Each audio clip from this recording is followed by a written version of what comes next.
मंत्री योगेश कदम यांच्या आईच्या नावावर बार असल्याचा आरोप ठाकरेंच्या शिवसेनेचे आमदार अनिल परब यांनी विधान परिषदेत केलेला। पोलिसांनी या बारवर धाड टाकून 22 बारबाला ताब्यात घेतल्या होत्या असंही त्यांनी म्हटलं।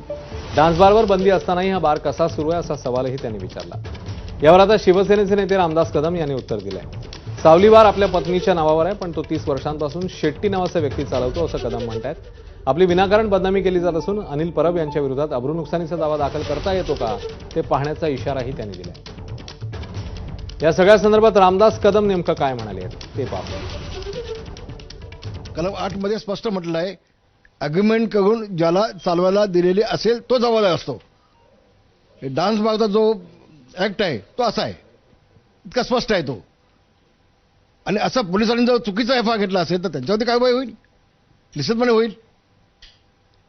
मालक माझी पत्नी आहे पण ठीक आहे, पण चालवणारा व्यक्ती तिसरा आहे। फक्त रामदास कदमला कोण बदनाम करता येते का? आम्ही वकिलाचा सल्ला घेऊन यावरती अनिल परबवरती अब्रू नुकसानीचा दावा टाकता येतो का ते देखील आम्ही पाहतोय।